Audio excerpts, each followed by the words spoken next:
Mina Genki desu. Today, I have brought you stuff. Stuff specifically from the Dollar Tree. These are, I don't know what the actual name of these are. I'm just gonna call them holders. Excuse that rattling noise. My cat has decided that the Dollar Tree bag is now her new home. But I picked these up. There was like 5 of them. I resigned myself to just getting 2 instead of the whole shebang. And I thought, yay, this would be fun to paint up. I need to decide what exactly I want to do in regards to the actual design. But yeah, we'll figure that out in a second.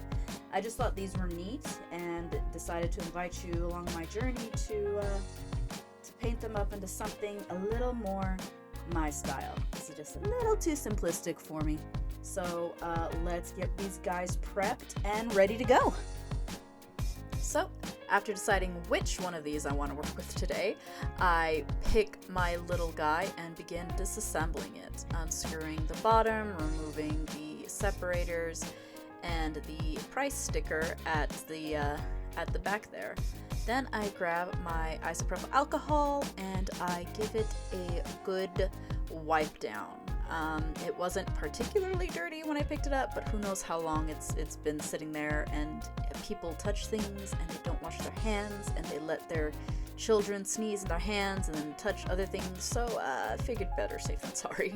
Next, I grab my gesso, which I apparently haven't used in a long time, ew, and start prepping it.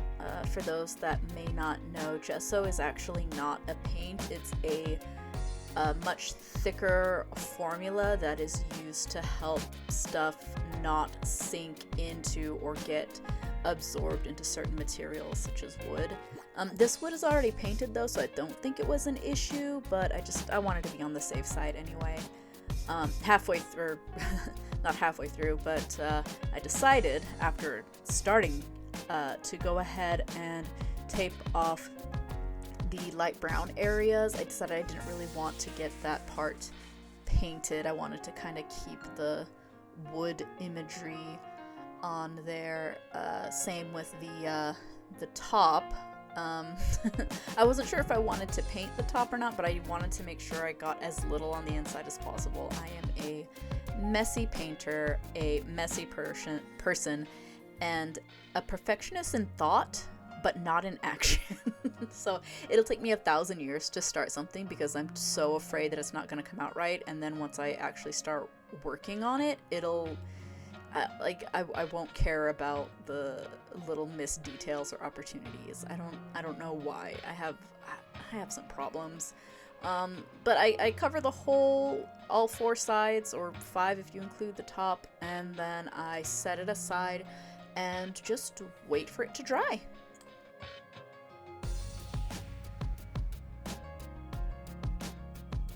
So after our box is finished being prepped, I had to think about what are things that I could put on the faces of this box. There are so many groups of 4: cardinal directions, horsemen of the apocalypse, nations that live together in harmony, turtles, ghostbusters, archangels, Japanese Dead by Daylight killers, seasons, the list goes on. But alas, we cannot pick them all. So I grab my pencil and eraser and decide the 4 items I'm going to draw are just 4 animals that I really like. I really wanted to draw something cute, and originally I was going to incorporate the 4 card suits of heart, diamond, spade, and clover. And you see that a little bit with the bat. She has little hearts on her cheeks. The Ashala I have was originally supposed to have diamonds on his head, but I completely forgot to incorporate them when I painted them in, so kind of lost the pattern there. Whoops, my bad. The second drawing, I believe, is either a moth.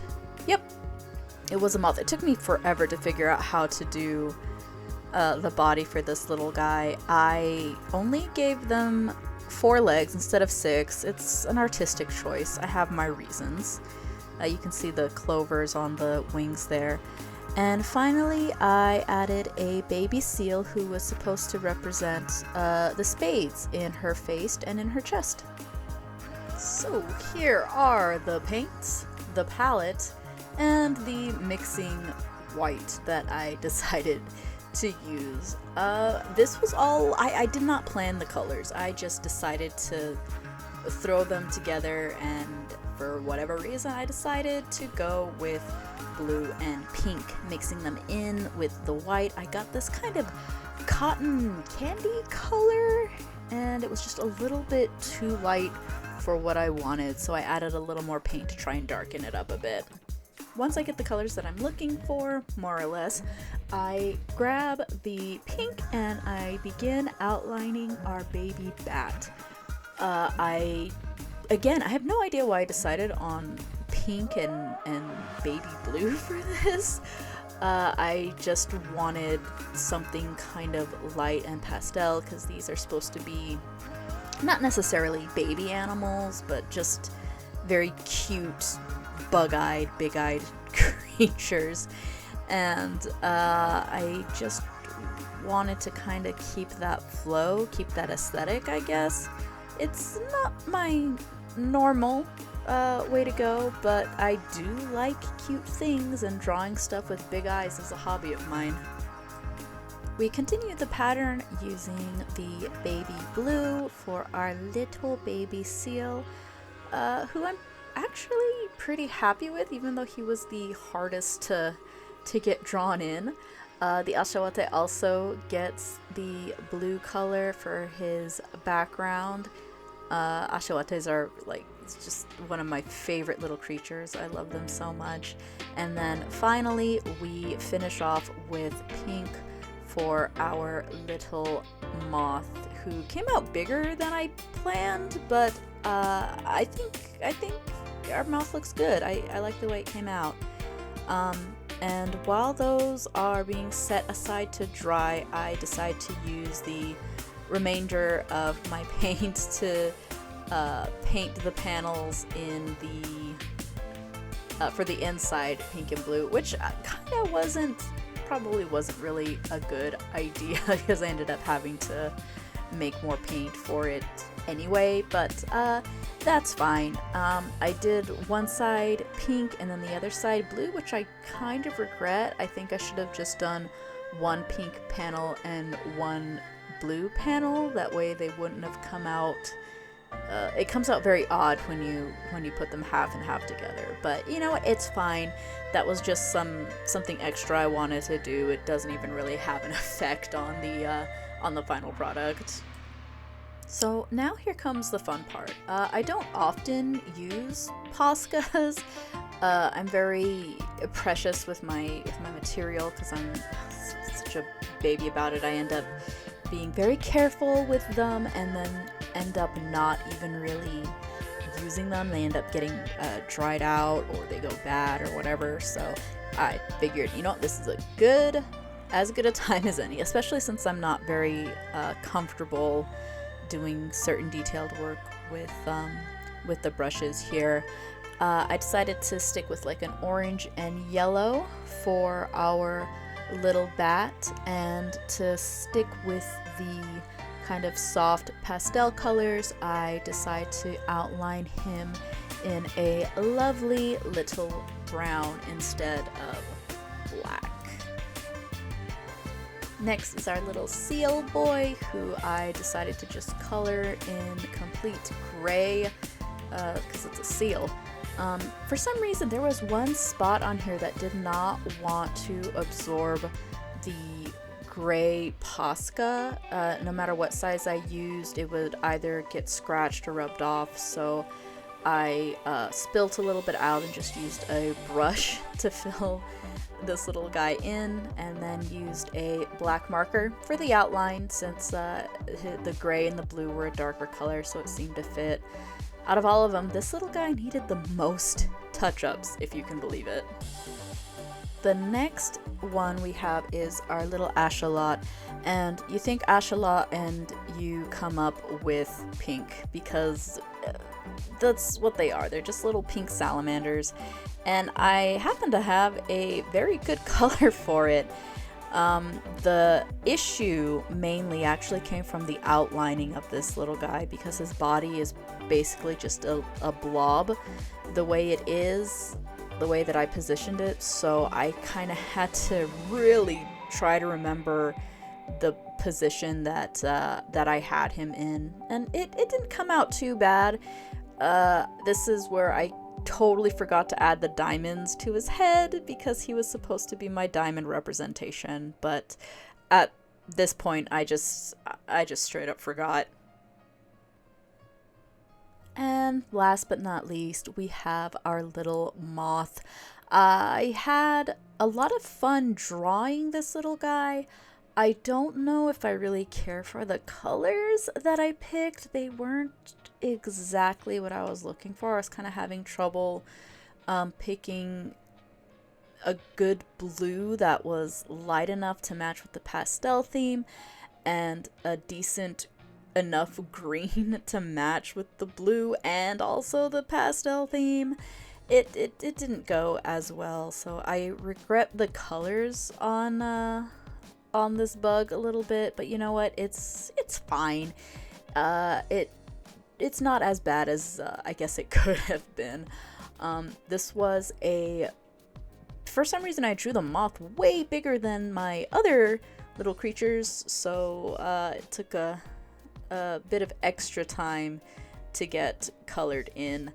But once I got it done, I was pretty happy with how it came out, and decided to go with a darker green to get the outline done.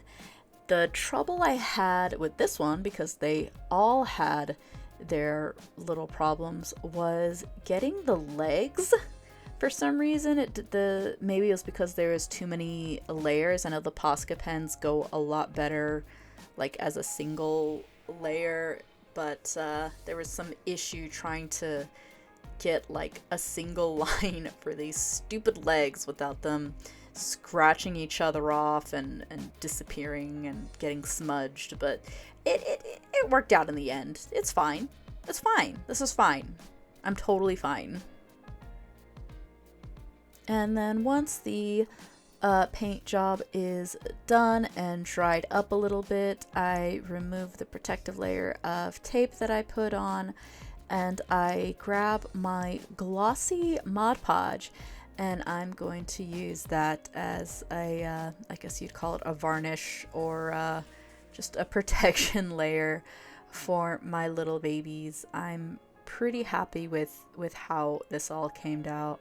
I used just a very two thin layers. I didn't want to overdo it out of fear of getting smudged, but usually Mod Podge doesn't have that problem, and it came out pretty beautifully. I'm very happy with it.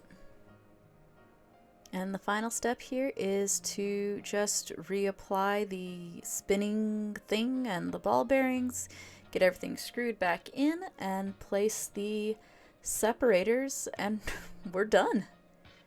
I'm so happy with how it turned out. I feel kind of bad that I forgot the diamonds on the Ashalot, but you know what? It's fine. I love him either way, and I'm really proud of the job I did. And here's a little bit more of a close-up of my little guys. This time I put to use with a whole bunch of pencils from the dollar store. I am very addicted to the Dollar Tree. I gotta stop going, or all my money is just gonna disappear. So that's gonna do it for this episode. Thank you guys so much for stopping by. Remember, you are loved, you are appreciated, and I'm so happy you're here on this earth making art with me. So until next time, my dudes, matanyang!